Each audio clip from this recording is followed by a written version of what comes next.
Hello, everyone. Welcome to the Solar Astrology podcast. I am Amia and my second host, Ambra. Hello, everyone, and welcome. We are recording this at Thursday, March 30th at around 14:57 Central Eastern European time.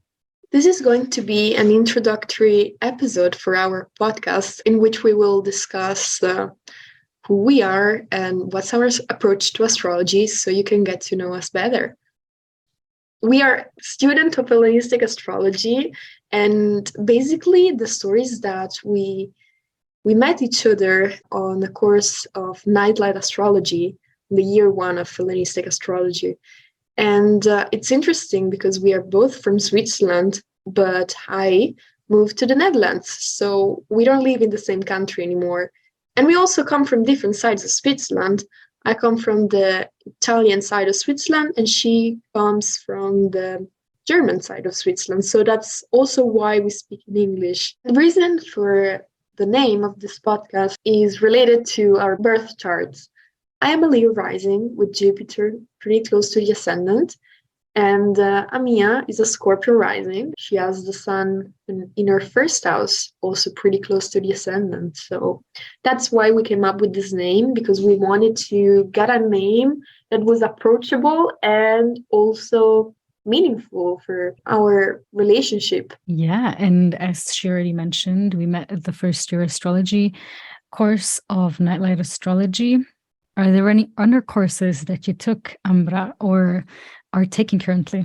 Yeah. I've just finished year 2 of Nightlight Astrology, and I'm also currently studying horary astrology under the School of Traditional Astrology and some electional course by Chris Brennan. So our approach is going to be mainly Hellenistical in this podcast, which means that we use a traditional rulership scheme for natal charts and transits, and in general, just the traditional rulerships. But we still do consider the outer planet, Pluto, Neptune, and Uranus for transits or mundane astrology mainly. Yes, so we also use whole sign houses and some other stuff, like orbs or aspects that we use a 3-degree range, stuff like that. That is more to the traditional approach and not the modern one. We both also use aspects of modern psychological or evolutionary astrology, although it is definitely not our main focus. And we both came actually from a field, and the way we got into astrology was both for us through a modern psychological way of approach. We both have our interesting stories, although we won't really get into detail in the first episode. But I just want to clarify that we came from this approach and then we switched to Hellenistic astrology because it started to make a lot more sense to us and it fit our approach and the way we want to learn and teach astrology. Yeah, in a way better way.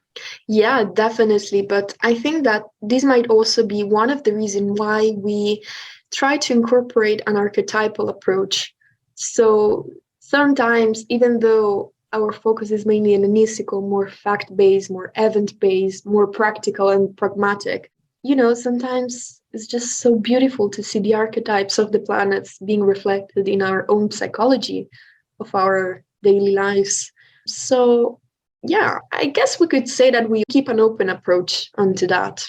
We do keep an open approach, and I think both of us are also very much relational beings, and we also treat astrology as a relational entity, especially the planets as relational entities to be in contact with and to build a relationship with.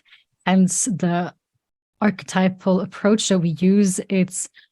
We see the archetypes in our daily stories, in our daily lives, in the lives and stories and experiences other people go through. And I think this is what we also enjoy the most about the whole thing, about astrology itself. Yeah, definitely. In fact, we plan to share with you sometimes our personal stories on transit stories, because those are the most beautiful things that we learn from. Those are just super insightful. And we also have a divinational approach to astrology, which is basically treating astrology as a form of divination, like a system that indicates a sign for something that is going to happen, and it's not like the cause of the event.